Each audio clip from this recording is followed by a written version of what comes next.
Bonjour, chers étudiants en économie et gestion. Notre cours d'aujourd'hui est consacré au management, porte sur l'école des relations humaines.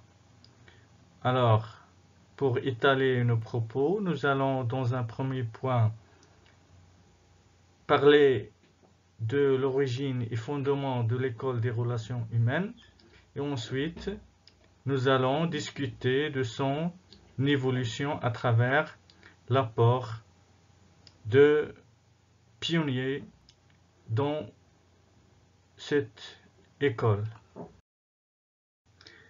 L'échec des théories classiques à partir des années 1930 a suscité par réaction la formation d'un second mouvement important appelé le mouvement ou l'école des relations humaines. Ses débuts datent des années 1930, comme on a dit, et cherche à redonner à l'homme au travail une place centrale et tenue. Ses principaux représentants sont notamment Elton Mayo, Kurt Lewin, encore Abraham Maslow et Douglas MacGregor. Tous ces auteurs se retrouvent pour récuser le modèle taylorien de l'école classique en insistant d'abord sur le fait que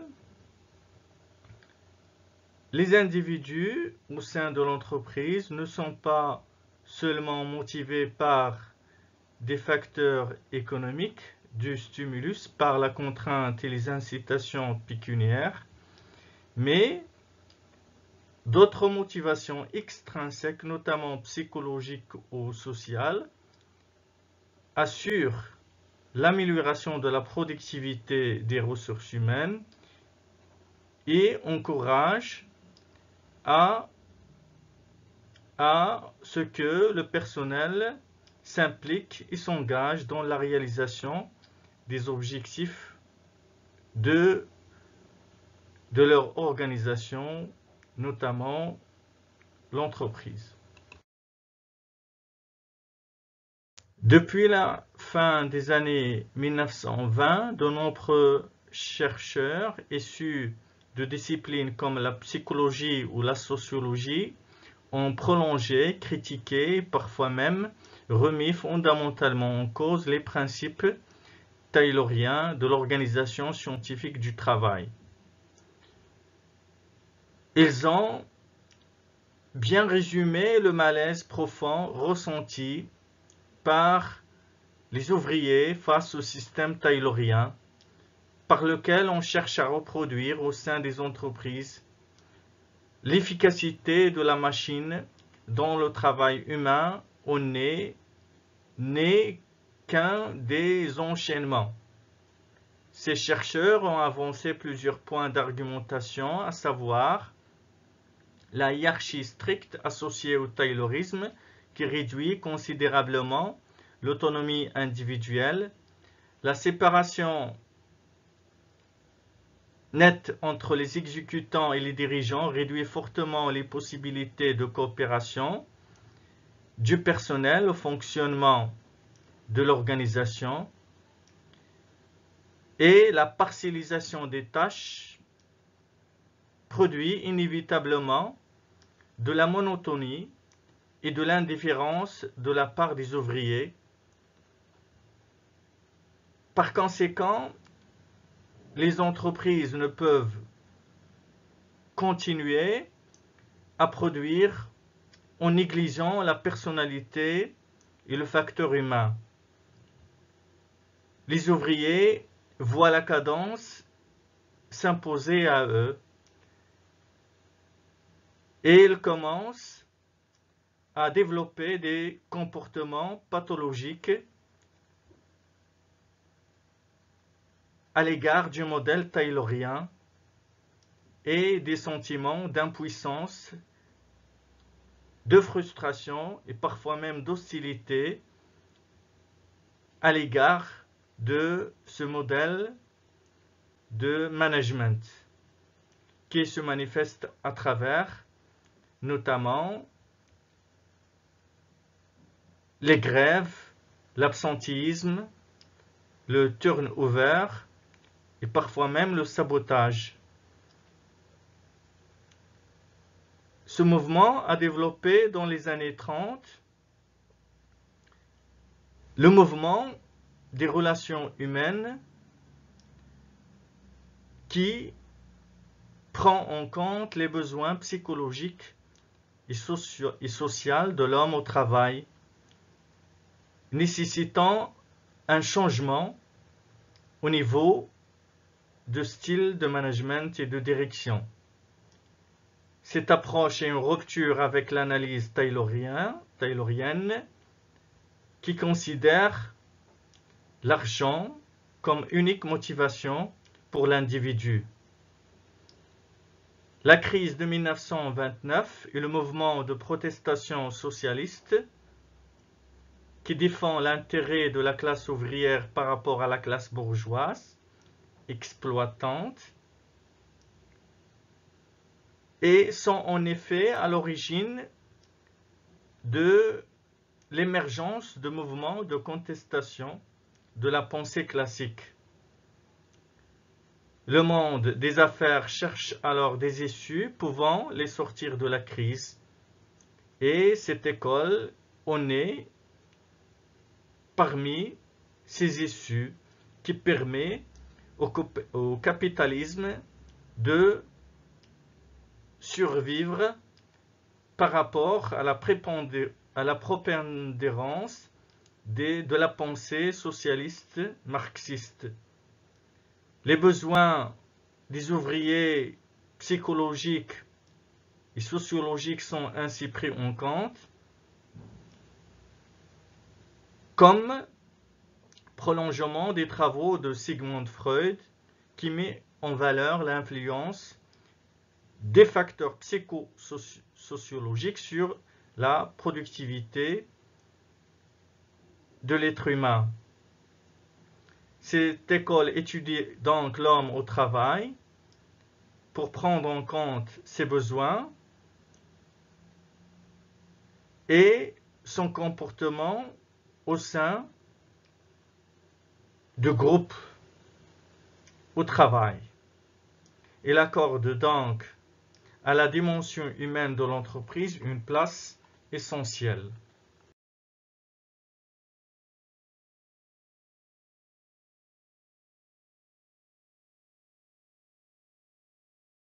Les expériences de Hawthorne à la Western Electric Company, effectuées par Elton Mayo, ont été célèbres et ses études empiriques ont été publiées dans son ouvrage célèbre intitulé The Human Problem of Industrial Civilization.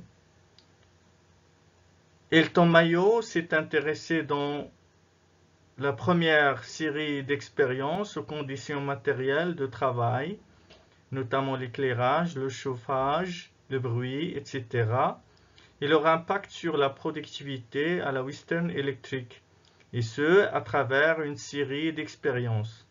Mayo et ses équipes partent du postulat qu'une amélioration de l'éclairage est supposée causer une productivité accrue.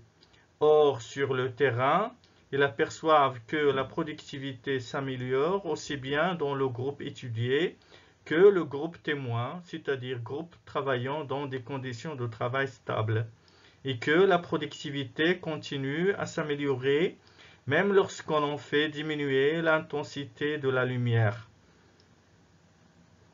Ces résultats l'amènent à considérer que d'autres facteurs interviennent dans l'explication de la productivité. En particulier, on déduit que la simple connaissance par un individu qu'il est sujet d'observation modifie son comportement. C'est ce qu'on appelle l'effet Hawthorne. La seconde série d'expériences a été réalisée entre 1927 et 1933 et a pour but l'étude de l'incidence de la fatigue sur la productivité.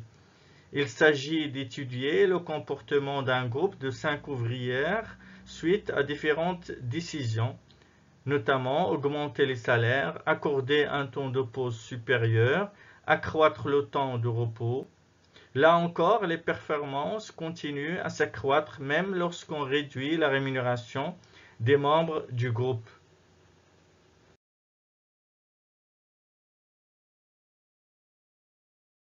Le compte-rendu des entretiens menés au sein des usines et les observations effectuées font apparaître que l'explication réside dans les relations à l'intérieur de l'unité de travail.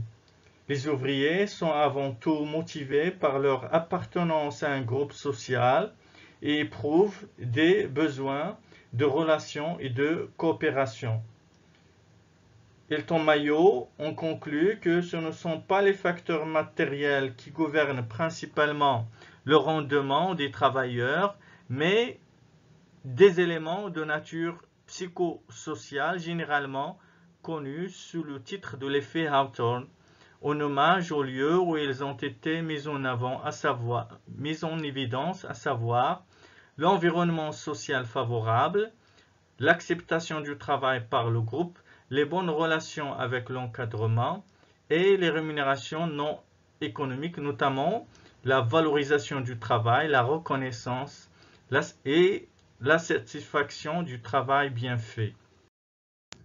Compte tenu de l'apport d'Elton Mayo au sein de l'école des relations humaines, cet auteur a le mérite de remettre en question un certain nombre d'hypothèses simplifiées de l'école classique.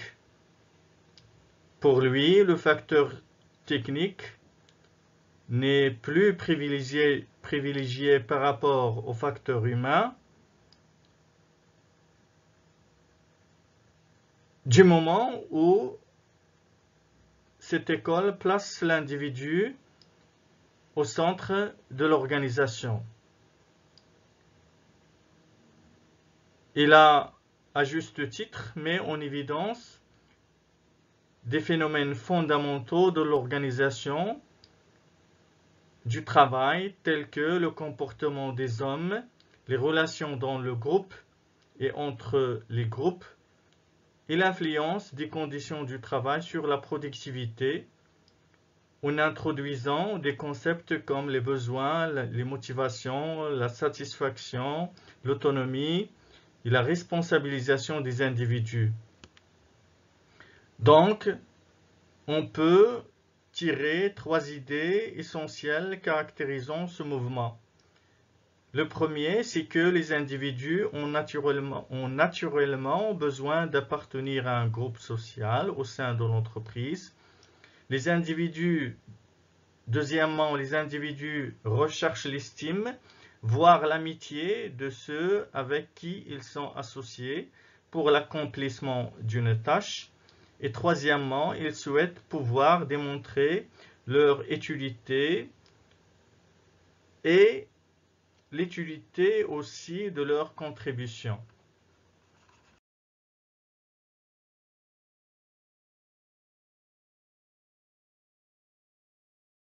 Outre Elton Mayo, plusieurs sociologues, psychologues et théoriciens, pionniers de l'école des relations humaines, ont contribué à travers leurs travaux à fonder le mouvement ou l'école des relations humaines. Notamment, l'apport de Kurt Lewis, qui s'intéresse en particulier au style de leadership et notamment à l'influence d'un style donné sur le fonctionnement et l'efficacité du groupe du travail. Dans ses idées, Kurt Lewin a mis le point sur les influences du leadership sur un groupe en fonction de la manière dont le leader ou le manager prend des décisions, répartit les tâches, évalue le travail fait et participe à son activité. Ainsi, il identifie 3 styles de leadership. Le style autoritaire exploiteur, c'est un style de management qui s'accorde ou qui n'accorde aucune confiance aux subordonnés. Et le dirigeant dictate, dirige donc de ce fait son personnel par le contrôle, les sanctions, encore les menaces. Les décisions sont extrêmement centralisées et l'esprit d'équipe est faiblement présent. Deuxièmement, le style de démocratique ou participatif. Il est caractérisé par une confiance envers les équipes du travail,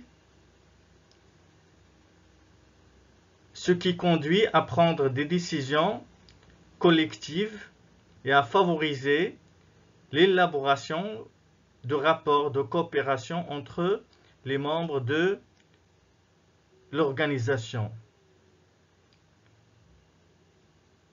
Enfin, le style du laisser-faire. Dans ce style, les subordonnés sont consultés mais ne prennent pas les décisions stratégiques. Ils sont gérés en centrale et les décisions opérationnelles sont délocalisées. Le rôle donc du manager est de surveiller les activités sans intervenir au niveau opérationnel ou tactique. L'apport d'Abraham Maslow, qui a élaboré une théorie des motivations dans son ouvrage célèbre Motivation and Personality, qui repose sur la hiérarchie des besoins humains. Cette approche peut se résumer en 2 points. Ainsi, on peut hiérarchiser les besoins humains en 5 niveaux. Un individu cherche d'abord à satisfaire le besoin physiologique qui lui semble le plus vital, comme le besoin de manger, de boire, de dormir, etc. Dès que ce besoin est satisfait, l'individu cherche alors à satisfaire le second besoin le plus important. Ainsi de suite, dès qu'un besoin est satisfait, il cesse d'être primordial ou essentiel pour l'individu et un autre besoin apparaît alors comme prioritaire et persistant aussi longtemps qu'il n'est pas satisfait. En reconnaissant cette théorie, les gestionnaires peuvent donc réaliser les objectifs de leur organisation simplement en éliminant les obstacles qui empêchent les individus d'être heureux à travers la détermination des niveaux de la hiérarchie dans lesquels le personnel de l'entreprise se situe, puis s'attacher à satisfaire les besoins correspondant à chacun de ces niveaux. Ainsi, les salaires n'ont pas seulement la seule préoccupation pour les salariés, pour être motivés. La reconnaissance et la récompense des tâches accomplies la stabilité de l'emploi, la prise en compte de leur point de vue dans la prise de décision peuvent être aussi des stimulants et des motivations dans l'amélioration de leur productivité et l'efficacité donc de l'entreprise en général.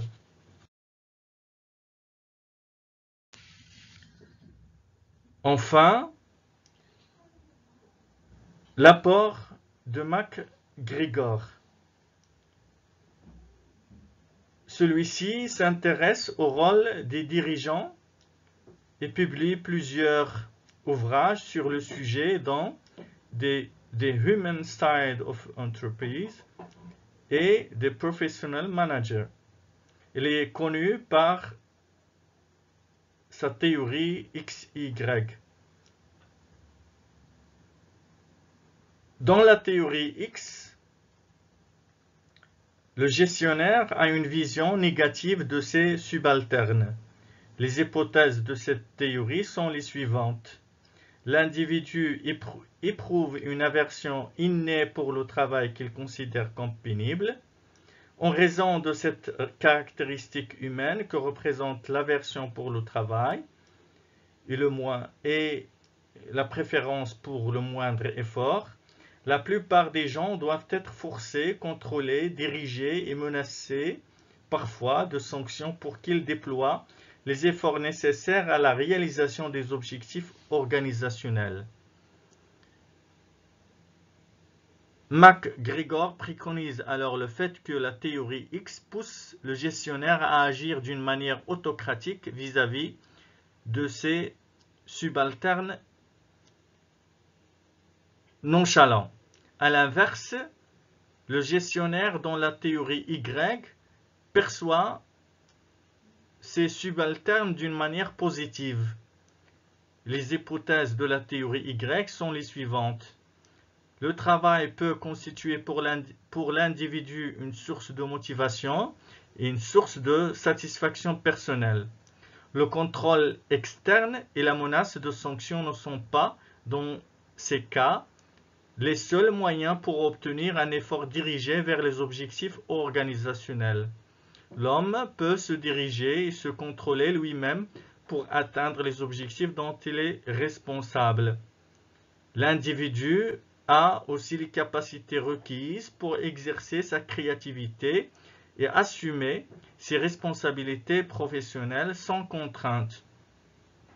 Selon MacGregor, le gestionnaire sous l'angle de la théorie Y traite donc ses subalternes d'une manière démocratique et humaine. Pour conclure, on peut dire que malgré que l'école des relations humaines a été un courant riche en apports par rapport notamment à l'école classique taylorienne, ces apports qui consistent particulièrement en la prise en compte de l'homme comme acteur de groupe et ne plus privilégier le facteur technique par rapport au facteur humain, et considérer que l'usine ou l'entreprise n'est pas seulement un lieu de production, c'est aussi un lieu social de signification pour les individus qui y travaillent. Malgré ces apports, ce mouvement va être critiqué à partir des années 60. Pour l'essentiel, on lui reproche son manque d'adaptation au contexte de la crise économique à la fin des années ou des 30 années glorieuses, mais aussi son manque de scientificité, car il est trop psychologisant en opposition à un raisonnement logique en matière d'analyse des organisations.